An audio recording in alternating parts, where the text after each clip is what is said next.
मेरे प्यारे बच्चों, आप सभी को नमस्कार। क्या हाल है आप सभी के? मेरे नन्हे मुन्ने बच्चों, मेरे दोस्तों, मेरे प्यारे प्यारे बच्चों, आइए। मेरे बच्चों, आप सभी का स्वागत है मेरी इस क्लासरूम में। पहले तो मैं माफ़ी चाहता हूं कि कल मैं आपकी क्लास नहीं ले पाया। अ, उसका एक कारण ये था कि लोगरिदम मुझे पढ़ाना था। नंबर ऑफ डिजिट जो है उसका एंड का हिस्सा लोगरिदम में यूज होता है। देखिए यार, नंबर ऑफ डिजिट जो है ना मेरे बच्चों,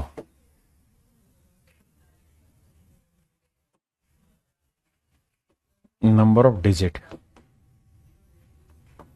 जो चैप्टर है,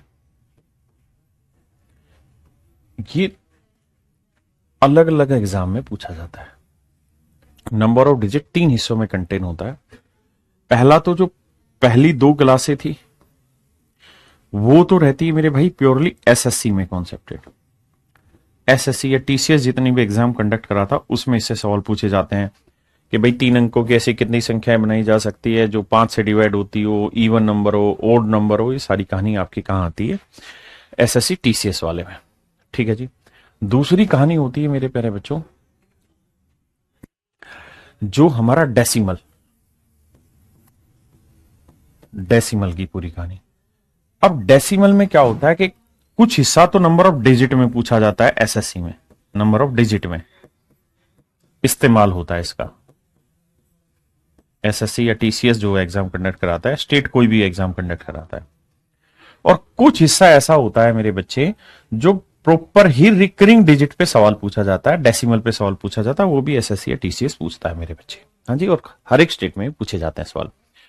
और डेसिमल का एक ऐसा हिस्सा है जो किसी एग्जाम में नहीं पूछा जाता, लेकिन लगभग ऑप्शन से लड़ते वक्त हर सवाल में उस समझ की जरूरत होती है कि कहां पे रिकरिंग डिजिट होगा, कहां पे नहीं होगा। हाँ जी। दूसरी चीज, तीसरा पॉइंट है मेरे बच्चे लोगरिथम। लोगरिथम मेरे नन्हे मुन्ने बच्चों, ये भी नंबर ऑफ डिजिट पढ़ाया जाता है इस चैप्टर में। इसमें कोई दो राय नहीं। नंबर ऑफ डिजिट इस चैप्टर में, नंबर ऑफ डिजिट में लोगरिथम का यूज होता है। लेकिन यहां जो नंबर ऑफ डिजिट पोर्शन का यूज होता है लोगरिथम में, वो स्टेट में यूज होता है ज्यादातर। मैं एक यूपी का क्वेश्चन देख रहा था, यूपी पुलिस का, यूपी सब इंस्पेक्टर का। उसमें उन ढक्कनों ने क्वेश्चन दे दिया था कि 2 की पावर 385 में नंबर ऑफ डिजिट कितने होंगे। What is the number of digit in 2 की पावर 385। मूलतः एसएससी में ऐसे सवाल नहीं पूछे जाते, इतने बड़े क्वेश्चन, लेकिन सीडीएस जैसे एग्जाम में ऐसे क्वेश्चन दे दिए जाते हैं। और जब सीडीएस जैसे एग्जाम में ऐसे सवाल ना उसमें स्टेट में ऐसे सवाल आ जाते हैं, तो मेरे लिए बड़ी मुश्किल घड़ी हो जाती है कि मैं क्या छोड़ूं और क्या कराऊं। तो मैं क्या करता हूं, कराता हूं, क्योंकि मैं अपने किसी भी बच्चे को किसी पॉइंट पे फंसने नहीं देना चाहता। इसलिए मेरी कोशिश होती है कि कोई नहीं, थोड़ा समय जरूर लगेगा लेकिन कराते हैं इसको। तो कल मैंने यही काम किया था कि यूपी सब इंस्पेक्टर के जितने भी क्वेश्चन आए हुए हैं, लोगरिदम का हल्का सा यूज लेके नंबर ऑफ डिजिट से रिलेटेड वो क्वेश्चन मैंने पिक किए। कल वो तैयार नहीं थे, तो कल पूरा दिन वो तैयार किए, इसीलिए आपकी क्लास नहीं हो पाई। और एक होता है मेरे बच्चे प्योर लोगरिदम।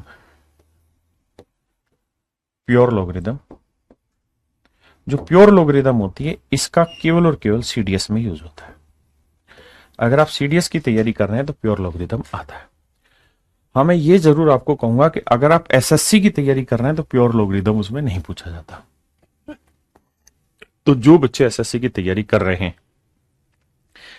मैं उनको यह ईमानदारी से एक बात कहना चाहूंगा कि अगर आपको पढ़ने का दिल करे तो आप पढ़ लीजिए आज की क्लास और कल की क्लास। और अगर पढ़ने का मन नहीं है तो आप चाहें तो इन दोनों क्लासों को अवॉइड भी कर सकते हैं, आज की क्लास और कल की क्लास को। मैं स्पष्ट रूप से ये बात आपको कहना चाहता हूं ताकि आपका समय खराब ना हो और आप मुझे उस चीज के लिए दोषी ना ठहराएं। हाँ, अगर आप स्टेट की तैयारी कर रहे हैं, खासकर यूपी जैसे स्टेट की, सब इंस्पेक्टर की, कांस्टेबल की, या किसी भी एग्जाम की तैयारी कर रहे हैं, तो आप इस क्लास का शुरुआत का हिस्सा जरूर पढ़ लीजिए, क्योंकि काम आएगा। मैं अपनी पूरी कोशिश करूंगा कि मैं लोगरिदम को, क्योंकि कल मैं पूरी क्लास आपकी ऑफ करके यही काम किया कि मैंने लोगरिदम को बहुत छोटे छोटे टुकड़ों में ब्रेक किया, ताकि आपको एक सोच समझाई जा सके, एक फर्क दिखाया जा सके, एक छोटी छोटी बातें समझाई जा सके, पकड़ाई जा सके। तो मेरे नन्हे मुन्ने प्यारे बच्चों, आइए, आप सभी का स्वागत है। और मैं आज आपको लोगरिथम शुरू करा रहा हूं। ठीक है जी, डीआई जरूर कराऊंगा, इसमें कोई दो राय नहीं है। बहुत जल्द आपको डीआई की क्लासें मिलेंगी। अभी मैं लोगरिथम पढ़ा रहा हूं। सर सी सेट में कौन सी आती है? सी सेट में इसका बहुत ज्यादा यूज नहीं आता। अभी तक जितने भी क्वेश्चन आए हैं उसमें लोगरिथम का यूज सी सेट में बहुत ज्यादा नहीं है। हल्का मामूली सा सिंप्लीफिकेशन में जरूर एक सवाल आया था, तो आप इग्नोर भी कर सकते हैं इस चैप्टर को, और अगर मन करे तो 15-20 मिनट पढ़ लीजिए। भाई बिहार वाले स्टेट में मुझे नहीं पता कि लोगरिथम आ रहा है कि नहीं आ रहा। मैंने यूपी के पेपर चेक किए थे और वहां से कुछ क्वेश्चन जरूर निकाले, लेकिन बिहार का मुझे ज्ञान नहीं है। आप चेक कर लेना। फिर भी मैं आपको ये सलाह दूंगा कि अगर आपका मन हो तो 10-20 मिनट आप पढ़ के देख लीजिए। अगर स्वाद आए तो पढ़ लेना, वरना मार देना गोली, है ना। नोट्स नहीं मिल रहे, ये गलत बात है। नोट्स 100% मिल रहे हैं। मैं आज चेक करा लेता हूं, अगर 1% भी नहीं मिले हैं तो। अब इस कहानी को बंद करते हैं और मेरे बच्चे पढ़ना शुरू करते हैं।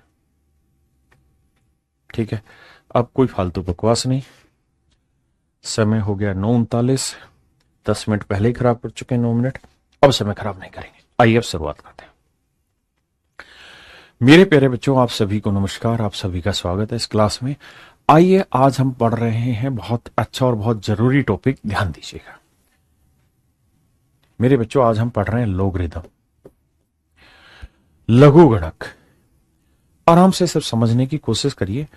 मैंने इसको इतने छोटे छोटे टुकड़ों में ब्रेक किया है कि मैं ये उम्मीद करता हूं कि जिस बच्चे ने आज तक लोगरिथम का एल नहीं पढ़ा होगा वो भी इसको पूर्णतः समझने की कोशिश कर सकता है। आइए मेरे दोस्त, देखिए मेरे प्यारे बच्चों,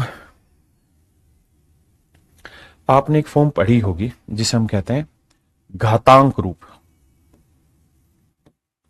घातांक रूप, घातांक रूप इंग्लिश में कहते हैं इसे exponential form. Exponential, exponential form, exponential form. घातांक रूप होती क्या है? घातांक रूप, जैसे मान लीजिए मेरे बच्चे, मैंने a की पावर 3 लिखा, तो इसका मतलब क्या है? इसका मतलब है कि a को मैंने 3 बार गुना करना। a की पावर मैंने 2 लिखा, तो इसका मतलब a की पावर 2 का मतलब a को मैंने 2 बार गुना किया। तो अगर मेरे प्यारे बच्चों मैंने a की पावर n लिखा है, तो इसका मतलब है मैंने a को कितनी बार मल्टीप्लाई किया है? n बार, n टाइम्स मल्टीप्लाई किया। n टाइम्स मैंने मेरे प्यारे बच्चों a को मल्टीप्लाई किया है। ये मेरे सवाल का सही जवाब होगा। क्लियर है? बिल्कुल क्लियर है। तो आज मेरे प्यारे बच्चों हम इसी घातांक रूप को किसी एक कोर फॉर्म में लिखने का प्रयास करेंगे। आपका जवाब होगा कि सर किसी और रूप में क्यों लिखना चाह रहे हैं, तो उसका जवाब देता हूं। बहुत छोटे छोटे बारीक टुकड़ों में बांटा इस चैप्टर को, ताकि हर कोई समझ पाए। मेरे दोस्त एक बात बताइए, मैं आपको यह कहूं कि भाई कोरोना वायरस जो है, कोरोना वायरस डेली 4 गुना ग्रोथ कर रहा है। यानी अगर आज एक आदमी इंफेक्टेड है तो कल 4 आदमी इंफेक्टेड होंगे, परसों 16 इंफेक्टेड होंगे, फिर 64 आदमी इंफेक्टेड होंगे, और 4 गुना इंफेक्शन बढ़ता जाएगा। एक आदमी चाइना से आया, 4 लोग भारत के बीमार कर दिए, फिर 4 ने 16 बीमार कर दिए, 16 ने 64, और ये कहानी चलती रही। अब मेरा सवाल ये है कि भाई ये बताओ कि साल भर में भारत में कितने लोग कोरोना से पीड़ित हो चुके होंगे? साल भर में कोरोना से कितने लोग पीड़ित हो चुके होंगे?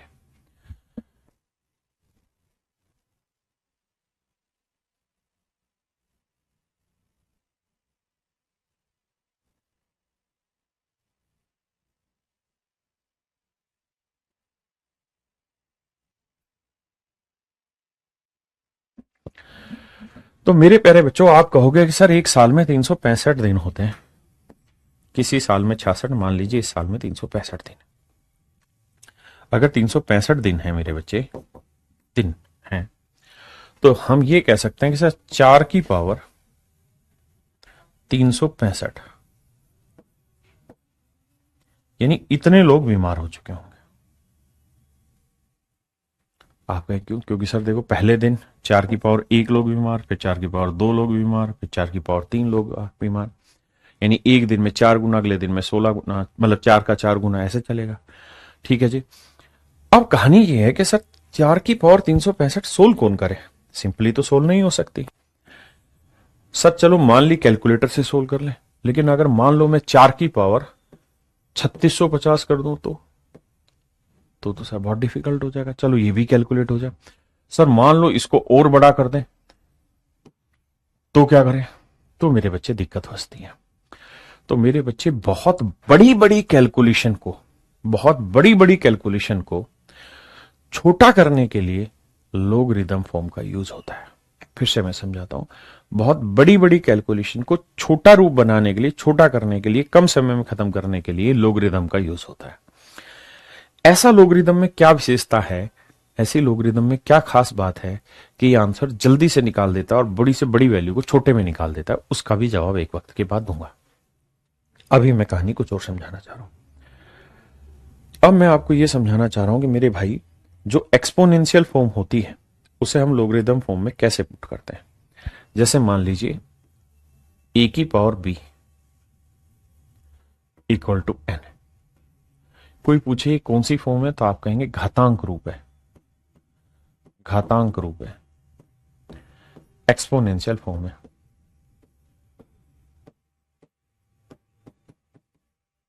Exponential form.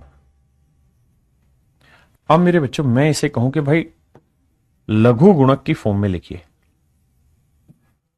लघु गुणक की फॉर्म में लिखिए। अरे यार, लघु गुणक की ऐसी तैसी कैसे लिखा जाता है? की फॉर्म में, यानी लोगरिदम की फॉर्म में लिख के देखें। तो मेरे बच्चे लोगरिदम में लिखने का तरीका होता है लोग, जो भी यहां बेस था उसे नीचे लिखना है, जो रिजल्ट आया वो यहां लिखना है। जैसे रिजल्ट n आया तो n, और जो पावर थी, घातांक थी, वो यहां लिखना है। ये मेरे प्यारे बच्चों इसी चीज को लोगरिदम में लिखने का तरीका होता है। आप अगर सच मायने में समझना चाहते हैं तो मुझे सिर्फ और सिर्फ 5 से 7 मिनट का समय दे दीजिए, ज्यादा नहीं लूंगा आपका, इतने में समझा दूंगा। तो मेरे बच्चे a की power b equal to n है, तो इसे हम लिख सकते हैं log n base a equal to b। क्या आप मेरी बात से सहमत है? आपने कहा जी हाँ सहमत है। अब इसी कहानी को आगे समझाता हूं, कुछ छोटे छोटे सवालों में लेके बताता हूं। जैसे मैं आपको कहूं कि भाई इसको 5 की पावर 3 बटे 125 को लोगरिदम फॉर्म में लिखो, तो क्या तरीका बताया? लोग 125 जो वैल्यू आ रही है वो यहां, बेस क्या है 5 वो यहां, और इक्वल पावर 3। ये मेरे प्यारे बच्चों क्या होगी इसकी लोगरिदम वैल्यू। लोग में अगर लिखना है तो बताइए, इसे लोग में लिख के बताइए कौन सा आंसर होगा। तो आप कहेंगे बेस 2 ये 16, यानी लोग 16 बेस 2 इक्वल टू 4। यहां बताइए इसे कैसे लिखेंगे? तो आप कहेंगे लोग 27 बेस 3, तो लोग 27 base 3 equal to 3, log 27 base 3 equal to 3, option D. जल्दी जल्दी से कमेंट करना। बताइए मेरे प्यारे बच्चों इसे लोगरिदम फॉर्म में कैसे लिखा जाएगा? तो आप कहेंगे सर इसे लिखिए लोग 64 बेस क्या है 4 और पावर क्या है 3। ये इसकी लोगरिदम फॉर्म है। अब बताइए फिफ्थ क्वेश्चन को मेरे बच्चों।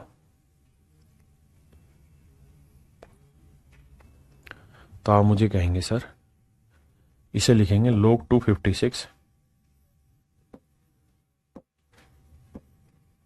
बेस 2 है इक्वल टू 8। ये मेरे प्यारे बच्चों मेरा सही आंसर। हाँ जी, आइए आइए मेरे दोस्त।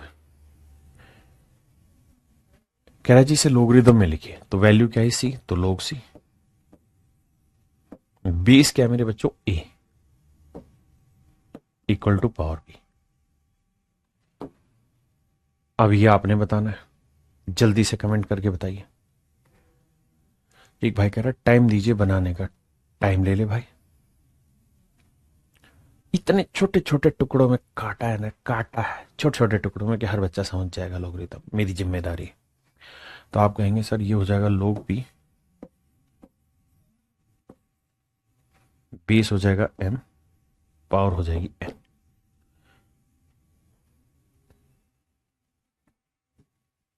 बताइए जी से।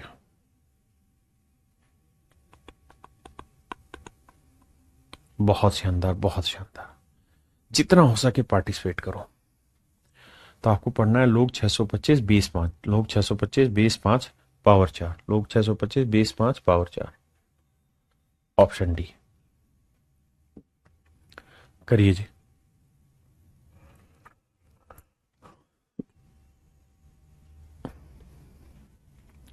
ऑप्शन लिखिए, ए बी सी डी में कौन सा ऑप्शन आपके हिसाब से ठीक है। तो आप इसे लिखेंगे लोग 4 बेस 92 पावर 1/5। बहुत सारे बालक कंफ्यूज हो गए। बताइए भाई, ऑप्शन में आंसर दीजिए। ए बी सी डी में पूरा कमेंट में लिखिए मत, आप सवाल को लिखने में ज्यादा समय लगेगा।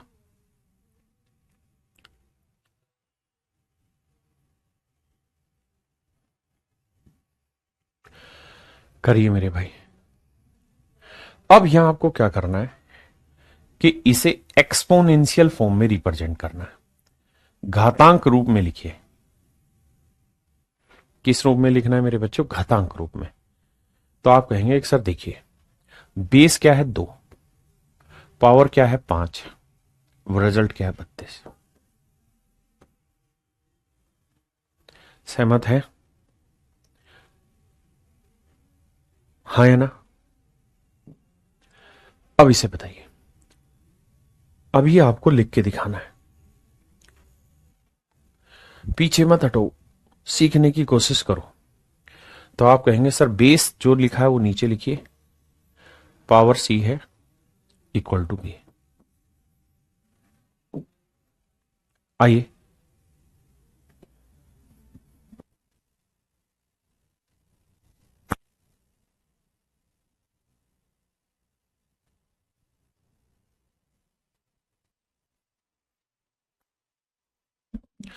आइए मेरे दोस्त, इसे आप लिखेंगे लोग।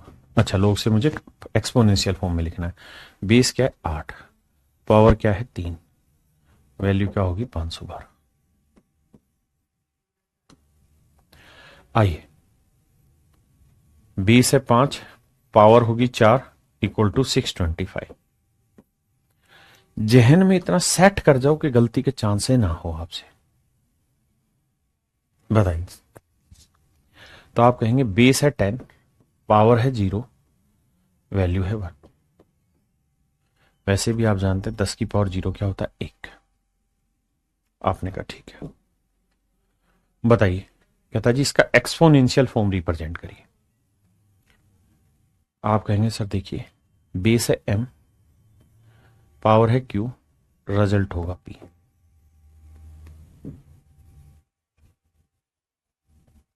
अब इसे सोल्व करवा रहा है, करिए। बहुत सुंदर मेरे बच्चे। अंकुर भाई कह रहे हैं respected sir, first time I am watching your live video. Thank you मेरे बच्चे। If you enjoy it then participate.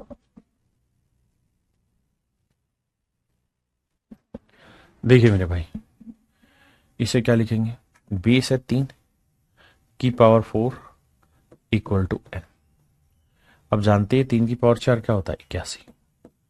n की वैल्यू आ गई मेरे बच्चों 81। Option B. बहुत लंबा चौड़ी कहानी नहीं पढ़ाऊंगा, मजेदार बातें बताऊंगा जो पेपर में पूछी जानी। एक भाई अभी भी कमेंट कर रहा, क्यों पढ़ा रहे हो, समझ नहीं आ रहा। मत पढ़ो, जबरदस्ती थोड़ी पढ़ा रहा हूं। समझ आए तो पढ़, वरना छोड़ दे। मैं तो पहले ही कह चुका हूं। आई, बेस 5 है, पावर 1 है, इक्वल टू x-7 है। अब बेटे 5 की पावर 1 5 हुआ, x-7, -7 इधर आएगा, प्लस का होगा, 7 और 5 12। ऑप्शन सी, ऑप्शन सी मेरे प्यारे बच्चों।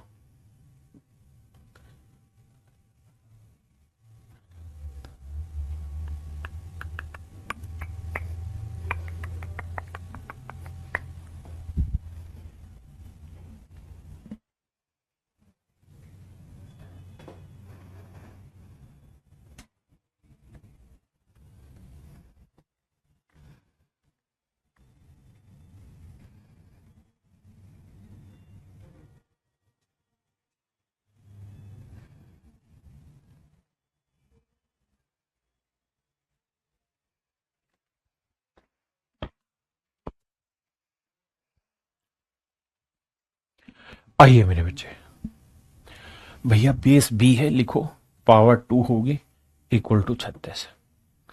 अब आप जानते हैं बेस बी है, पावर 2 है, 36 को पावर 2 की फॉर्म में लिखोगे 6 की पावर 2। अब पावर सेम आ गई, इक्वल का साइन है, तो इसका मतलब बेस बी इक्वल हो गया, नहीं बी की वैल्यू 6 होगी। हाँ जी, ये पावर स्ट्रक्चर इंडिसेस के छोटे छोटे नियम लगेंगे, बाद में देखेंगे।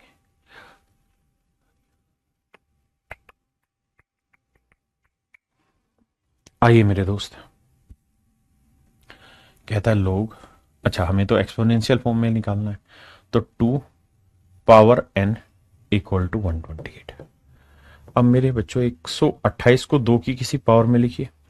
बहुत सारे बच्चों को ये पावर याद नहीं होंगी, तो उसका इलाज ये है कि 128 को ऐसे ब्रेक करिए, 2 से करेंगे 64, 2 से करेंगे 32, कुछ एक को मैंने लिखवा रखी है तो वो याद रखते होंगे कि ये 2 की पावर 7 है, तो n की वैल्यू 7। Option A. भाई कमेंट फास्ट करा करो, ढीले मत बना करो, ढीलू मत बनो जीवन में, और हर सवाल आसान नहीं होगा, ये ध्यान रखना।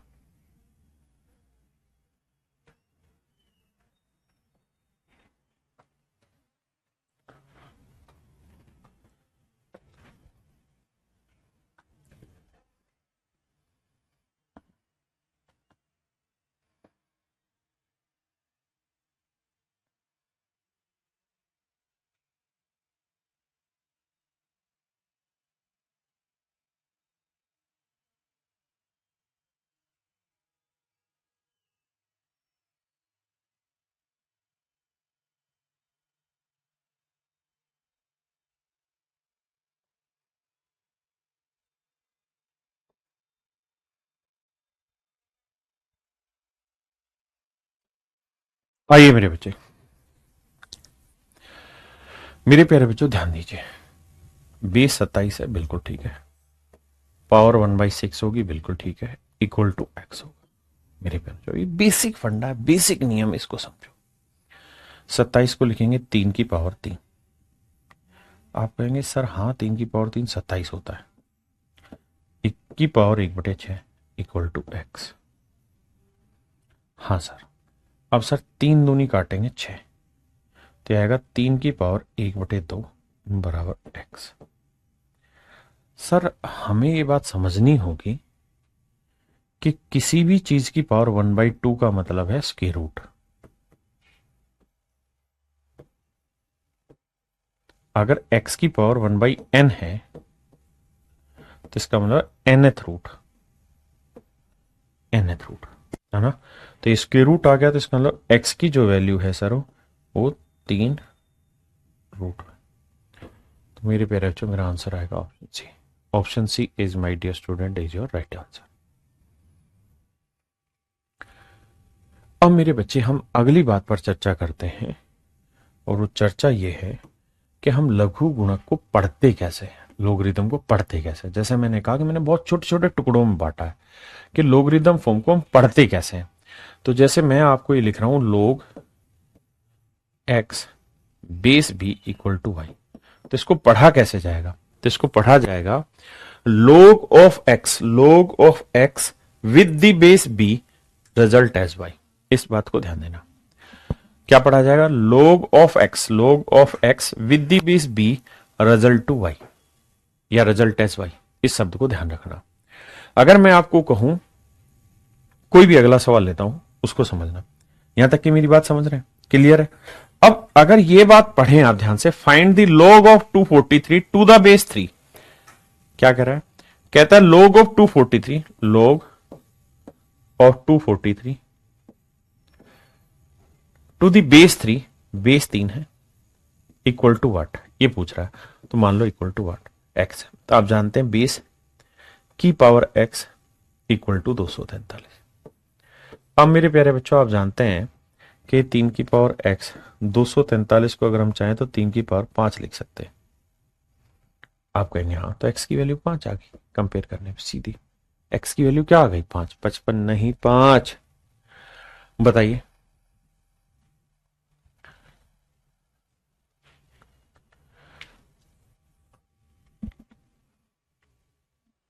राम अवतार भाई आप रेलवे की तैयारी कर रहे हैं, तब भी ये बेहतर है, सीखने में कुछ नहीं जाएगा आपको, समझ नहीं है तो आप मुझे जरूर कहिए। कह रहा है log of 32 with base 4 is equals to what? Let's say x. तो 4 की पावर x इक्वल टू 32। अब आप जानते हैं 32 को 4 की पावर में लिखा ही नहीं जा सकता, हाँ लेकिन 2 की पावर में लिख सकते हैं। 4 को लिख लेते हैं 2 की पावर x, और 32 हो जाएगा 2 की पावर 5, तो ये हो जाएगा 2 की पावर 2x, 2 की पावर 5। तो मेरे बच्चे कंपेयर करोगे बेस सेम है तो 2x इक्वल टू 5, तो x की वैल्यू 5/2, x की वैल्यू मेरे प्यारे बच्चों 5/2 ऑप्शन है। हाँ जी आइए,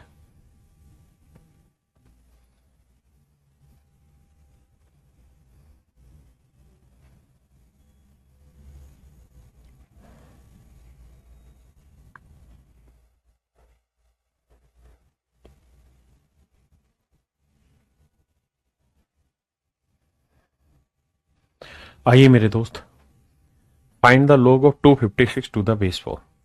कहता log 256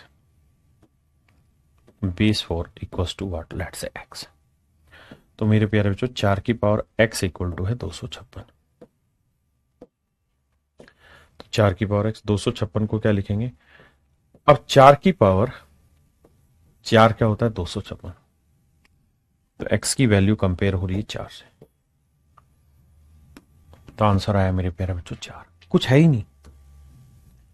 करिए, कहता find the log of 1024 to the base 2। मान लीजिए x है, तो इसका मतलब 2 की पावर x बराबर 1024, और आप ये जानते ही होंगे कि 2 की पावर x बराबर 1024, तो 1024 क्या है? 2 की पावर 10, तो मेरे बच्चे x की वैल्यू आ गई 10।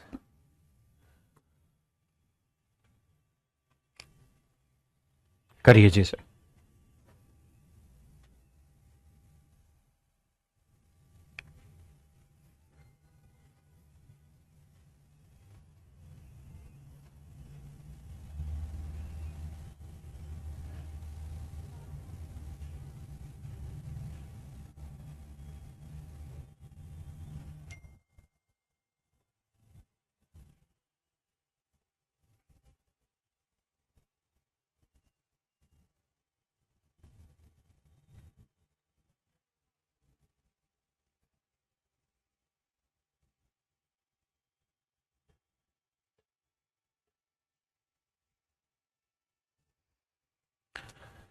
देखिए मेरे बच्चे,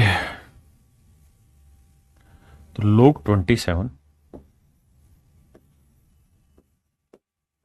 बेस b इक्वल टू है 3, मतलब b की पावर 3 इक्वल टू 27। तो हमें ये देखना है कि किस चीज की पावर 3 करने पे 27 आएगा, तो आप कहेंगे 3 की पावर 3 करने पावर इक्वेट होगी तो बेस भी 3 ही होगा, इक्वेट होगा। ऑप्शन डी मेरे बच्चे। अब मेरे बच्चे हम थोड़ा सा कॉन्सेप्ट की बात कर लेते हैं। कॉन्सेप्ट क्या कहता है? For any value of A except 0, कि लोग जब भी आप लिखेंगे तो कभी भी लोग में जो बेस होगा ना वो कभी 0 नहीं हो सकता। लोग में जो बेस होगा वो 0 नहीं होगा, ये बात ध्यान रखना। आप कहें क्यों नहीं होगा सर बेस 0? उसका कहानी है, एक बात समझना। मैं आपको कहूं 0 की पावर 5 क्या होगा, आप कहोगे 0 सर, 0 की पावर 5 0 होगा सर, इसमें क्या दो रहा है? मैं कहूं इसे लोग में रिप्रेजेंट करो, तो आप कहोगे देखो सर लोग 0 बेस 0 इक्वल टू बताओ क्या, तो आप कहेंगे 5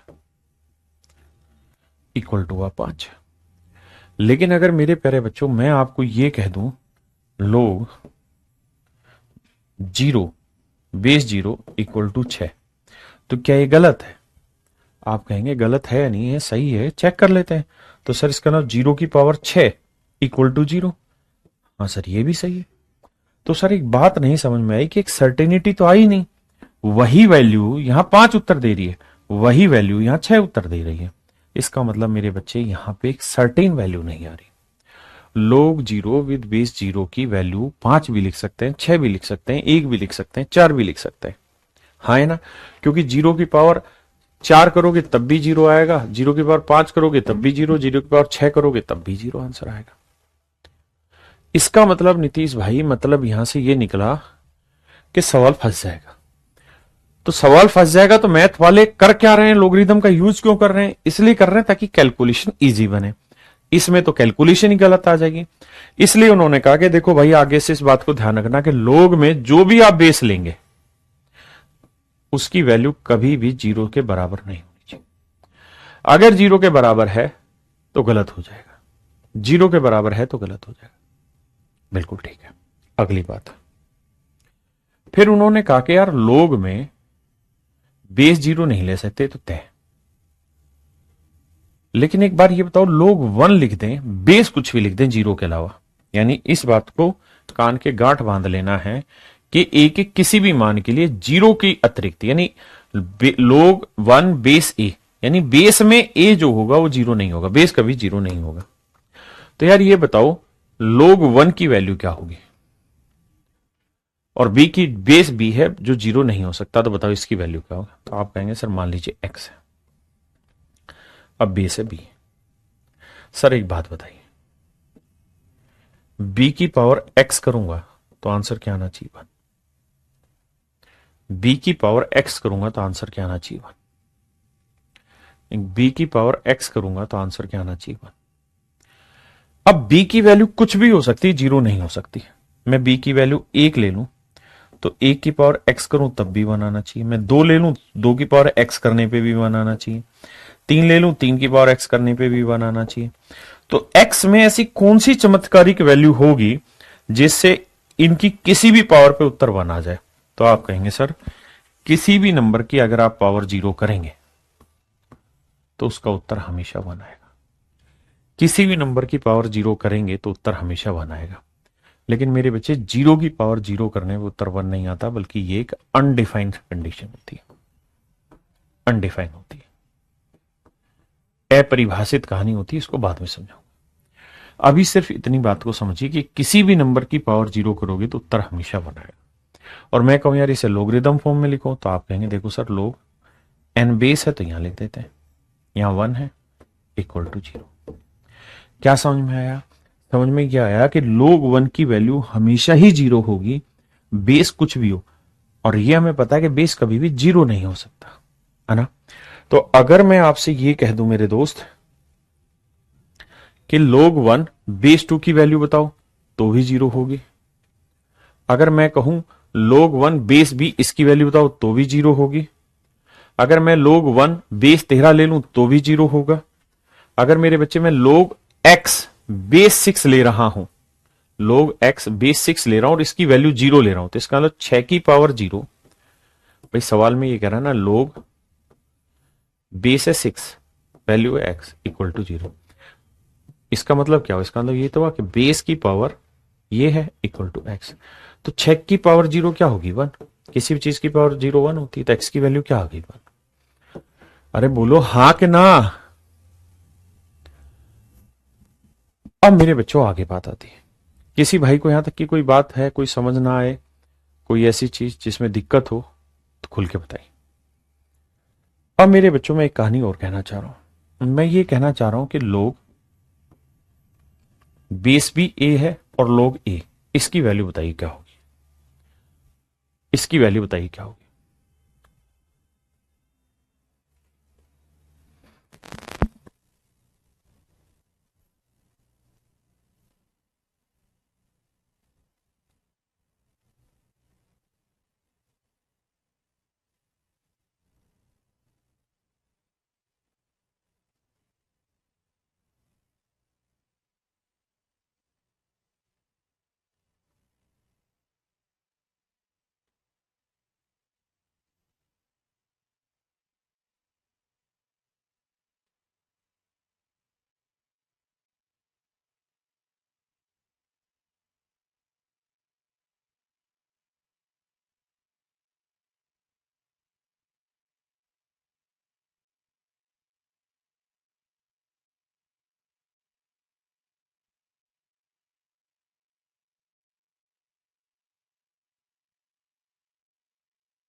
बहुत सुंदर। तो आप कहेंगे देखो सर इसकी वैल्यू x है, तो इसका मतलब ये हुआ कि a की power x equal to a। ये कब संभव है सर? ये तब संभव है, यानी a की वैल्यू कुछ भी हो सकती है कि भाई 5 की पावर x करें तो उत्तर 5 आए। तो ये कब संभव होगा सर? जब हम x की वैल्यू क्या ले लें? 1। जब x की वैल्यू क्या ले लें मेरे बच्चे? 1। आप चीजों को पुट करिए, दिमाग से थोड़ा सा कोशिश करिए। मैंने आपसे कहा कि भाई log 10 बेस 10, इसकी वैल्यू बताइए क्या होगी, तो आपका आंसर होगा 1। मैं कहूं log 17 बेस 17, इसकी वैल्यू क्या होगी? क्योंकि इसका मतलब यही तो है कि भाई 10 की क्या पावर लें कि उत्तर 10 आए, तो एक पावर। 17 की क्या पावर लें कि उत्तर 17 आए, एक पावर लो। भाई एक बात समझो, अगर मैं यहां ये लिख रहा हूं log n base b equal to a, तो इसका मतलब यही तो हुआ कि इस b की a पावर पे उत्तर क्या आना चाहिए? n। b की a पावर पे उत्तर क्या आना चाहिए? n। तो फिर से अपनी बातों को दोहराता हूं, मैंने क्या क्या समझाया। मैंने आपसे दो चीजें पूछी। पहली चीज आपसे ये पूछी कि भाई अगर मैं आपसे कहूं कि लोग बेस जीरो, तो ये प्रैक्टिकली पॉसिबल है या नहीं है, तो आपका जवाब होगा ये अनडिफाइन हो जाएगा, बेस जीरो मत ले लेना, गलती से नहीं ले रहा। अगली बात, बेस कुछ भी है और यहां उत्तर 1 है, अब उत्तर बताइए क्या होगा? तो आप कहेंगे कि सर बी की कुछ ऐसी पावर करनी पड़ेगी जिससे उत्तर क्या आ जाए? 1। तो किसी भी चीज की पावर जीरो क्या होती है? 1। इसका मतलब सर इसकी वैल्यू जीरो होगी। मैं log 1 बेस 20 ले रहा हूं, तो 20 की क्या पावर करूं कि 1 आए? जीरो। मैं log 1 बेस 17 ले रहा हूं, तो 17 की क्या पावर करूं कि 1 आए? जीरो। यानी मोटी बात यह समझना कि अगर बेस ना लिख रखा हो कुछ भी और सिर्फ log 1 लिख रहा हूं, तो भी इसका मतलब यह है कि जीरो, log 1 की वैल्यू जीरो। अगला पॉइंट मेरे बच्चे मैंने ये समझाया आपको कि मेरे बेटे log n बेस भी n हो तो इसकी वैल्यू हमेशा ही 1 होती है। यानी n की क्या वैल्यू पावर करें, माफ करिए, n की क्या पावर करें कि उत्तर n आए, तो n की पावर 1 करने पे उत्तर आएगा। सिंपल फंडा, और कुछ है ही नहीं दिमाग दौड़ाने का इसके अंदर। अब आते हैं, बताइए log 57 बेस 57 की वैल्यू क्या होगी, तो आंसर होगा 1। log 10 बेस 10, इसकी वैल्यू क्या होगी? 1। अब कह रहा है if two log x base 2 equal to 1 है, तो x की वैल्यू बताइए क्या होगी? तो इसका मतलब ये हुआ मेरे बच्चे, 2 की पावर 1 करोगे तो उत्तर आना चाहिए x, तो 2 की पावर 1 क्या हुआ? 2, तो x की वैल्यू आ गई। तो बेसिक चीजों में उलझ रहे हो आप, कुछ है ही नहीं सवाल में दम। बताइए, कहता है log m बेस m की वैल्यू क्या होगी? तो अगर बेस और m दोनों की वैल्यू सेम है तो आंसर 1 आएगा। भाई यही तो समझा रहा हूं इतनी देर से कि log m बेस m है तो इसकी वैल्यू क्या होगी मेरे बेटे? 1 होगी। बताइए, log 13 बेस 13, इसकी वैल्यू क्या होगी मेरे बेटे? 1। log 30, ध्यान देना, का बेस क्या लें कि उत्तर 1 आए, तो आप जानते हैं 1 तब आता है जब दोनों वैल्यू सेम हो, तो बेस की वैल्यू भी 30 ले लो ताकि 30 30 सेम हो के आंसर 1 दे दे। तो बी की वैल्यू पूछी थी, तो बी की वैल्यू होगी 30। बताइए, यहां तक किसी भाई को कोई दिक्कत है? तभी मैं आगे बढ़ूंगा। आपको पढ़ने में मजा आ रहा है कि नहीं आ रहा? देखिए, लोगरिथम को इतने छोटे हिस्सों में बांटा कि इस कॉन्सेप्ट के ऊपर ही 36 सवाल तैयार किए थे कल, इसीलिए मैंने बड़ी मेहनत करी आपके लिए इसमें। अब ये बताइए, समझ में आ रहा है तो यस सर लिखिए, नहीं आ रहा तो नो सर लिखिए। और घर जाके रिवीजन भी नहीं करना बहुत लंबा चौड़ा, थोड़ा सा पढ़ना बस।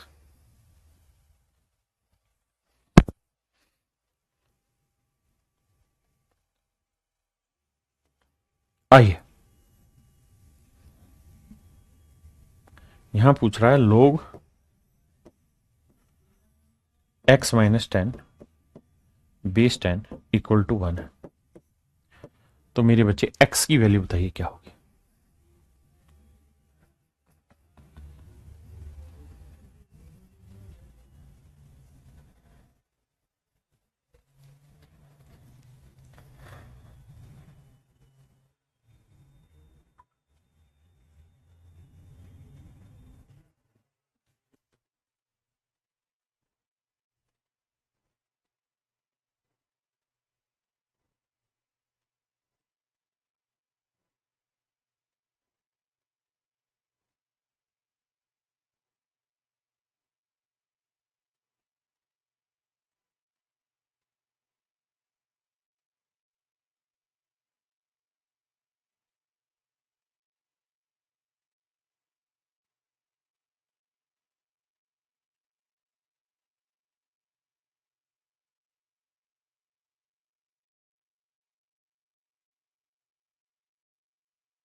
आइए मेरे बच्चे,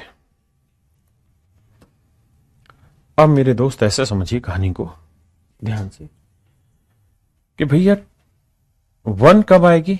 जब जितना बेस हो उतनी ही ये वाली वैल्यू।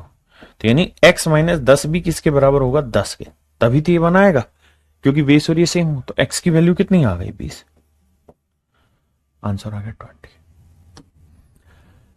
आइए, अब कुछ कुछ भाइयों की शिकायत खत्म हुई होगी जो कह रहे हैं थोड़ा तेज जा रहा है। तेज नहीं कर रहा हूं, बिल्कुल धीरे बैठा दिया।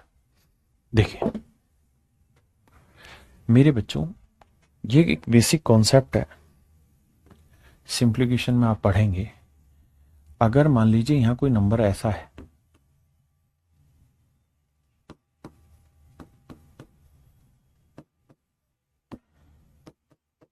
ये मेरे बच्चे अगर अनंत तक है, ये अनंत तक है, तो इसका जो आंसर आएगा ना मेरे प्यारे बच्चों, वो n ही आएगा। अगर n को इस तरह से इन्फिनाइट तक मल्टीप्लाई करेंगे तो आंसर भी मेरे बच्चे n आएगा। दूसरा, अगर यहां मैंने n लिखा, फिर मैंने n लिखा, फिर मैंने n लिखा, और मेरे बच्चों अगर मैं यहां प्लस का निशान लगा रहा हूं और ये अनंत तक है, तो एक बेसिक फंडा ये होता है कि इस नंबर के ऐसे दो टुकड़े करने हैं जिनका प्रोडक्ट तो n हो लेकिन उनके बीच का डिफरेंस 1 हो। डिफरेंस 1 हो, डिफरेंस 1 हो, यानी एक टुकड़ा a तो दूसरा टुकड़ा a प्लस 1। ऐसे दो टुकड़े करने जिनके बीच का डिफरेंस 1 हो। तो मेरे प्यारे बच्चों, अगर यहां बीच में सारे में प्लस का साइन है तो बड़ा टुकड़ा आंसर होता है। ये लोग का सवाल नहीं है, ये सवाल किसी और चीज का, लेकिन लोगरिथम में इसका यूज है। वहीं पे अगर यहां माइनस का साइन है और अनंत तक जा रही है कहानी, तो इसके ऐसे दो टुकड़े करने हैं जिनके बीच का डिफरेंस 1 हो। तो एक टुकड़ा a, एक टुकड़ा a प्लस 1। हाँ जी, a प्लस 1। ऐसे दो टुकड़े करने हैं जिनके बीच का डिफरेंस 1 हो, एक a और एक प्लस 1। अगर इनके बीच का डिफरेंस 1 आ गया और अगर यहां माइनस की सीरीज है तो छोटे वाला आंसर होगा, और प्लस की सीरीज है तो बड़े वाला आंसर होगा। बस इतनी बात थी। अब आ जाइए अपने सवाल पे। अब यहां देखेंगे 6 6 6 6 प्लस का साइन है, तो 6 के दो टुकड़े करोगे तो आप करोगे 2 गुना 3, क्योंकि दोनों का डिफरेंस 1 आ गया। तो प्लस की सीरीज है तो बड़ा आंसर होगा, यानी लोग इस पूरी सीरीज का आंसर आया 3, और बेस भी क्या है मेरे बच्चे? 3, तो आंसर आएगा 1।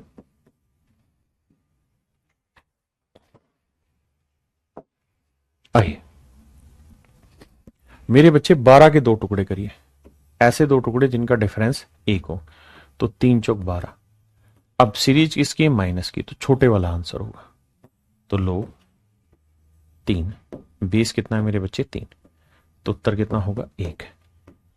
इतनी छोटी छोटी बातों से ही आप बहुत विद्वान बन जाएंगे, विश्वास करिए। करिए।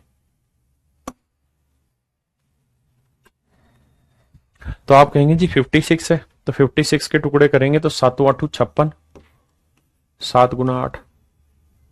प्लस की सीरीज है तो बड़ा टुकड़ा आंसर, तो लोग 8, बेस 8, वैल्यू 1 होगी। हाँ जी, यहां माइनस का है तो 7 गुना 8 करेंगे तो छोटा टुकड़ा आंसर होगा 7, तो लोग 7 बटे 7, मतलब बेस 7, आंसर 1 होगा। अब देखिए मेरे बच्चे, मैंने ये बताया था कि अगर इनटू का साइन और अनंत तक, इन्फिनाइट तक है, तो आंसर यही रह जाएगा, 7 ही रह जाएगा। तो लोग 7, बेस भी क्या है मेरे बच्चों? 7, तो आंसर आएगा 1।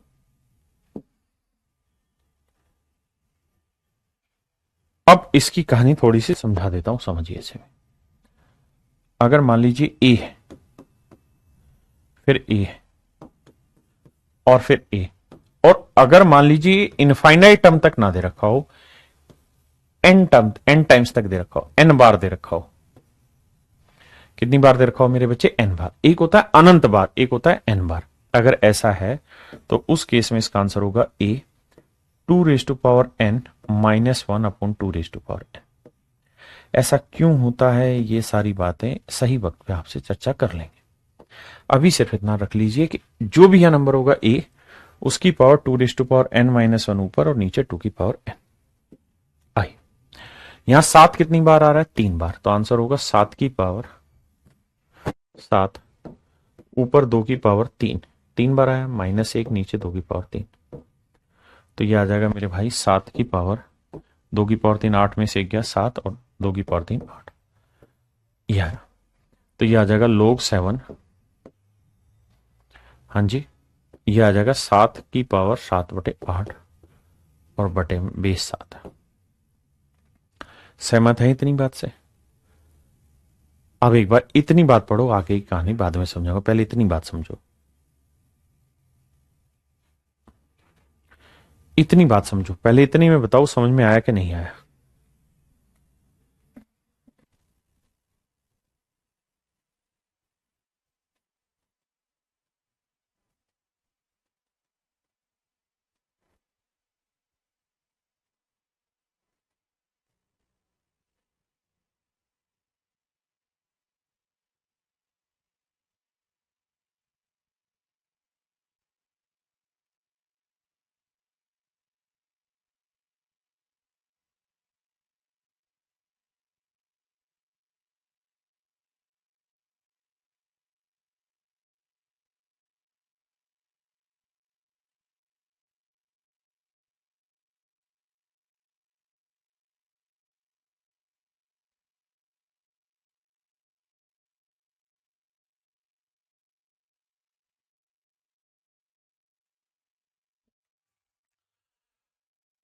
थोड़ा थोड़ा आया लेकिन आ गया, ठीक है।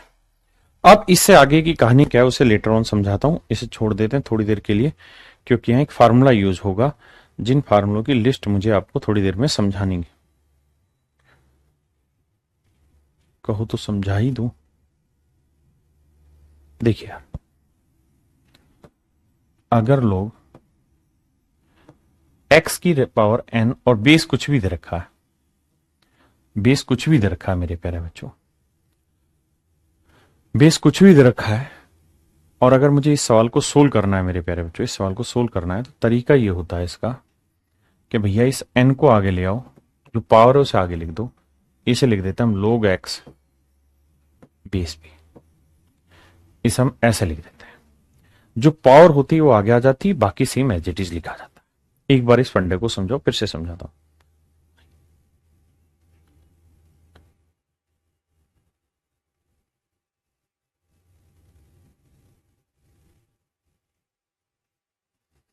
फिर से समझाता हूं क्या कहा मैंने ये कहा कि भाई जो भी ये पावर है, ये पावर आगे शिफ्ट हो जाती है और ये लिखा जाएगा log x upon log base भी, ठीक है जी। अब अगर इतनी बात आप समझते हैं तो इस कहानी पे आ जाइए। यहां क्या होगा मेरे बच्चों, अब इससे आगे की कहानी को समझिए, सोल्व करना हम सीख गए। तो जो ये पावर है ये आगे शिफ्ट हो जाएगी, तो ये आ जाएगी 7/8, यहां बचा log 7 बेस 7। और मेरे नन्हे मुन्ने बच्चों, ये बात तो आप समझते ही होंगे कि इसकी क्या वैल्यू होती है। आप कहेंगे सर बेस और इसकी वैल्यू सेम आ गई तो ये 1 आएगा, तो 7/8 इंटू 1, तो आंसर आएगा मेरे बच्चों 7/8। ऑप्शन सी, ऑप्शन सी मेरे प्यारे बच्चों मेरा सही आंसर, ठीक है जी। अब हम अगले कॉन्सेप्ट पे आते हैं कि मेरे बच्चों अगर log a x log a y बराबर दे रखा है तो इसका मतलब x बराबर y होगा। समझो क्या कहा मैंने, ये कहा कि log x है और बेस है b, और यहां पे भी दे रखा है भाई log y बेस b, और ये बराबर दे रखे हैं, तो इसके बारे में आप क्या समझते हैं, लिख के समझाता हूं। जैसे मैंने लिखा log x बेस a है, यहां मैंने लिखा log y बेस a। अगर दोनों जगह बेस इक्वल हो और ये बराबर हो तो हमेशा ही x बराबर y होगा। ऐसा क्यों होता है उसको समझाने के लिए छोटा उदाहरण लेता हूं। मान लीजिए मेरे बच्चे, इसे n के बराबर मान लो, मैं इसे n के बराबर मान लो, क्योंकि ये दोनों ही बराबर, अगर ये दोनों ही बराबर है तो n के इक्वल ले सकते हैं, बिल्कुल ले सकते हैं। तो मेरे बच्चे इसको हटा दीजिए, इसे क्या लिखेंगे, तो a की power n equal to y, बिल्कुल। अब मेरे बच्चों ये भी n के इक्वल ही होगा क्योंकि दोनों आपस में बराबर है। तो अब एक बात समझ के देखिए कि log x बेस a ये भी इक्वल टू n है, तो इसे भी लिखना चाहे एक्सपोनेंशियल फॉर्म में तो a की power n equal to x होगा। तो आपने देखा कि a की पावर n भी x है और a की पावर n y है। तो a की पावर n को ही हम x कह रहे हैं, a की पावर n को ही हम y कह रहे हैं, तो इसका मतलब x और y आपस में बराबर होगा। तो इसीलिए ये नियम बनाया है मेरे बेटे कि ऐसे जब भी देखोगे बेस इक्वल हो तो ये दोनों वैल्यूज आपस में इक्वल होती, x इक्वल टू y होता है। और बहुत बार ऐसा होगा कि log x base a log x base b, तो इसका मतलब यह है कि फिर बेस भी आपस में इक्वल होगा। इन दोनों ही छोटी छोटी बातों को एक बार दिमाग में बैठाओ जो मैंने कहा है।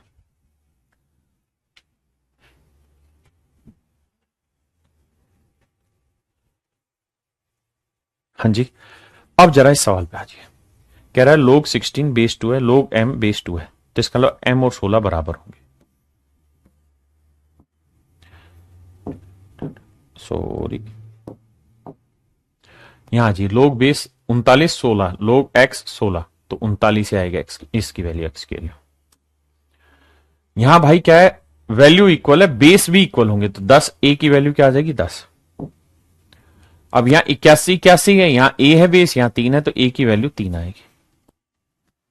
दोनों ही कहानी उल्टी सीधी। यहां मेरे बच्चों बेस दोनों जगह 21 21 है, तो m बराबर किसके होगा 16 के। ये मेरे प्यारे बच्चों कुछ फार्मूले हैं।